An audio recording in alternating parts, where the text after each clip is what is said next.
Assalamualaikum warahmatullahi wabarakatuh. Perkenalkan, nama saya Muhammad Rafli Ardana dengan NIM 210301181. Di sini kelompok kami akan mempresentasikan materi dengan judul Good Corporate Governance. Baik, kita mulai. Pengertian dari Good Corporate Governance.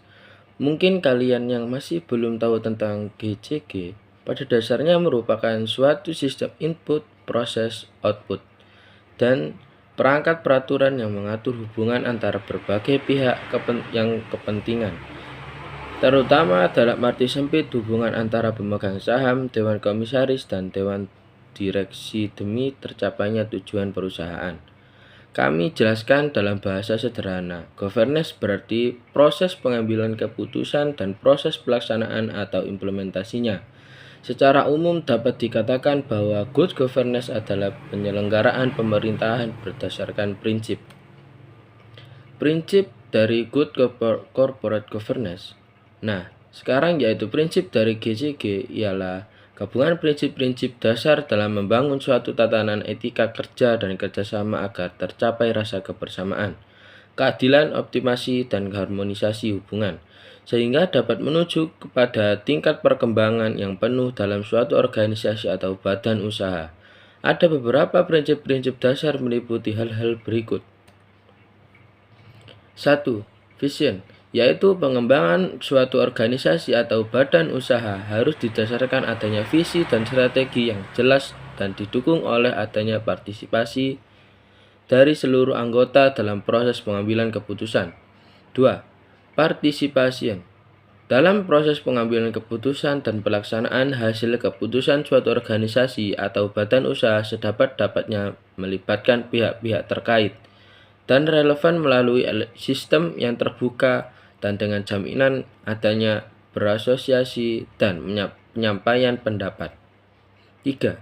Equality, suatu badan usaha atau organisasi yang baik selalu akan memberi dan menyediakan peluang yang sama bagi semua anggota pihak terkait bagi peningkatan kesejahteraan melalui usaha bersama di dalam etika usaha yang baik.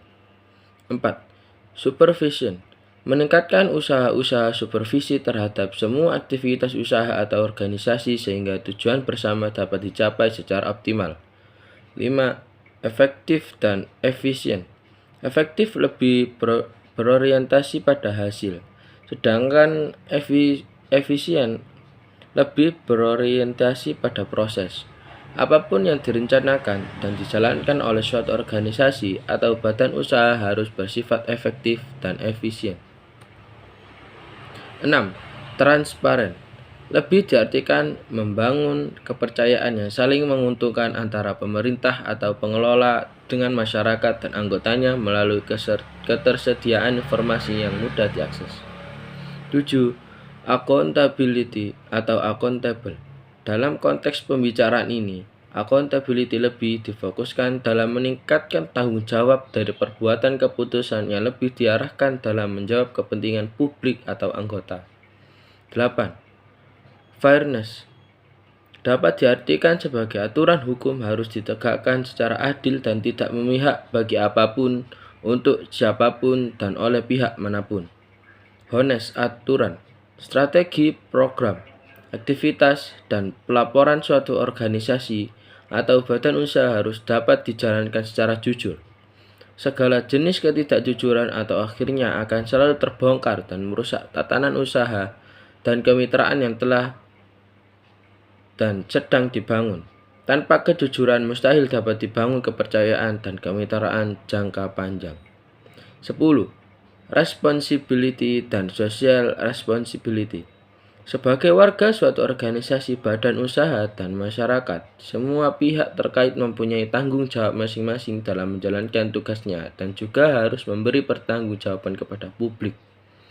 Sehingga di dalam suatu tatanan atau komunitas dapat terjadi saling mempercayai, membantu, membangun, dan mengkokohkan agar terjalin hubungan yang harmonis dan sinergis. Baik, itu saja yang saya sampaikan dan akan dilanjut oleh teman saya yaitu Mas Ridwan. Mohon Mas Ridwan dipersilahkan. Baik, terima kasih kepada Mas Rafli. Selanjutnya perkenalkan, nama saya Muhammad Ridwan Baga Saputra, nomor NIM 210301188. Apa sih tujuan dari GCG? Yang pertama, meningkatkan efisiensi, efektivitas, dan kesinambungan suatu organisasi yang memberikan kontribusi kepada terciptanya kesejahteraan pemegang saham, pegawai, dan stakeholder lainnya, dan merupakan solusi yang elegan dalam menghadapi tantangan organisasi ke depan.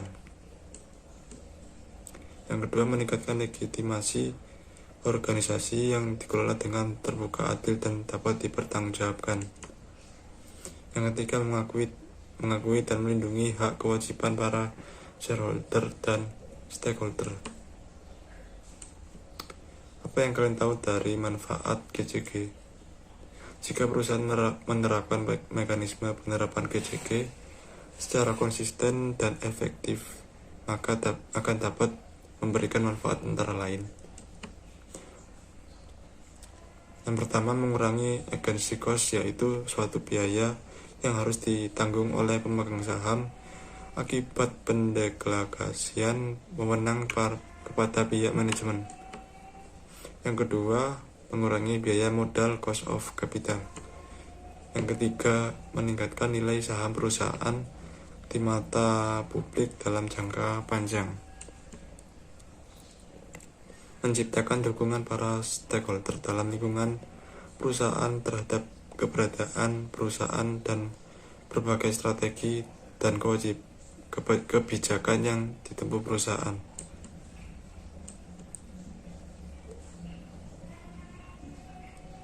Faktor-faktor apa saja dari GCG? Ada dua macam faktor GCG, faktor yaitu faktor eksternal dan faktor internal. Faktor eksternal yang pertama, terdapat budaya perusahaan, corporate culture yang mendukung penerapan GCG dalam mekanisme serta sistem kerja manajemen di perusahaan. Terdapat sistem audit pemeriksaan yang efektif dalam perusahaan untuk menghindari setiap penyimpanan yang mungkin akan terjadi. Yang ketiga, adanya keterbukaan informasi bagi publik untuk mampu memahami setiap gerak dan langkah manajemen dalam perusahaan, sehingga kalangan publik dapat memahami dan mengikuti setiap langkah perkembangan dan dinamika perusahaan dari waktu ke waktu. Faktor internal, terdapat sistem hukum yang baik sehingga menjamin berlakunya supremasi hukum yang konsisten dan efektif. Yang kedua, dukungan pelaksanaan GCG dari sektor publik dan lembaga pemerintahan yang diharapkan dapat pula melaksanakan GCG dan clean government menuju good governance yang sebenarnya.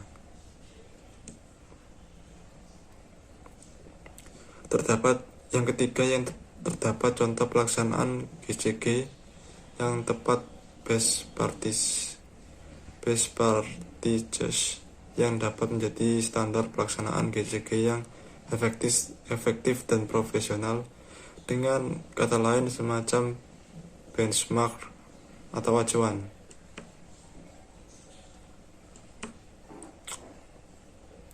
Organ khusus dalam penerapan GCG. Organ perseroan telah diatur dalam Undang-Undang Perseroan Terbatas nomor 47 tahun 2007 dan selanjutnya dituang kembali di dalam anggaran dasar perseroan. Namun dalam praktiknya organ ini belum mampu menjamin terselenggaranya tata kelola perusahaan yang sehat.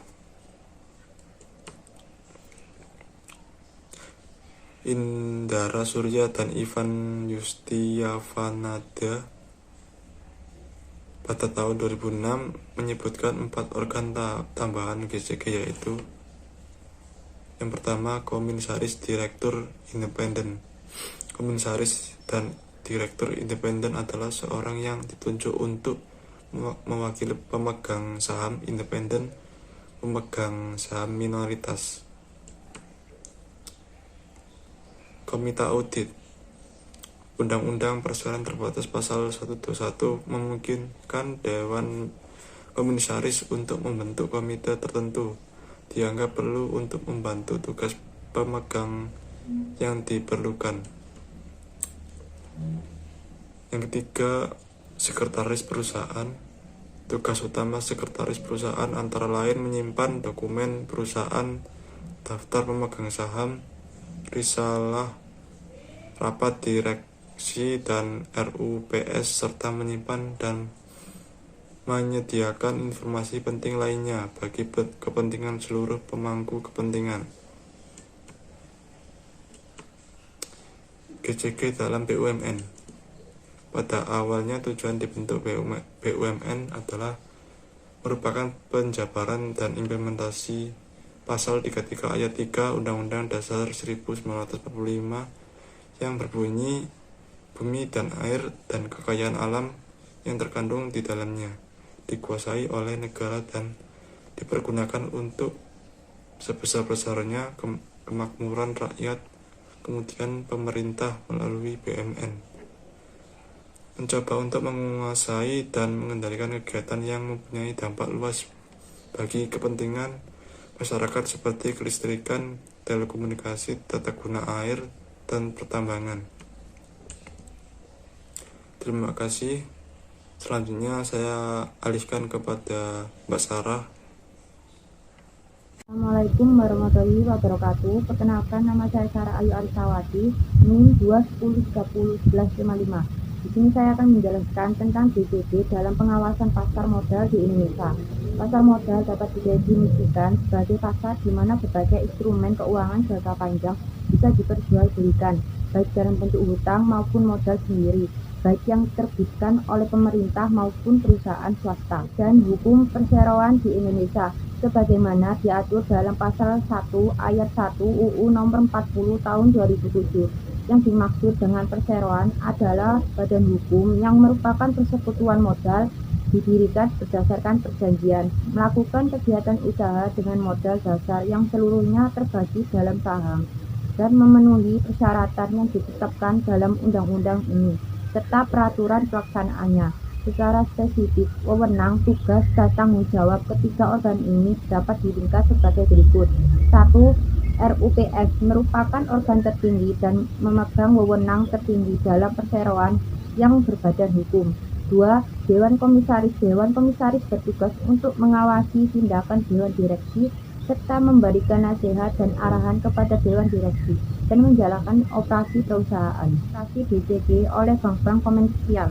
Secara garis besar, peraturan ini mengatur tentang prosedur pengelolaan melalui penerapan prinsip transparansi, akuntabilitas, tanggung jawab, independensi, dan kesetaraan. Tujuan implementasi BCG minimal untuk merealisasikan 1. Kejelasan tugas dan tanggung jawab Dewan Komisaris dan Dewan Direksi.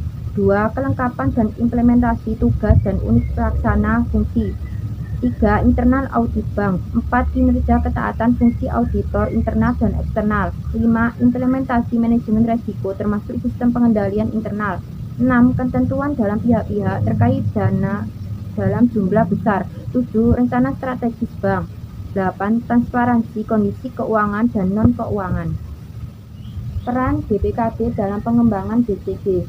Merumuskan prinsip-prinsip pedoman evaluasi, implementasi, dan sosialisasi penerapan BCG, serta memberikan masukan kepada pemerintah dalam pengembangan sistem pelaporan kinerja dalam rangka penerapan BCG pada BUMN atau BUMD dan badan usaha lainnya.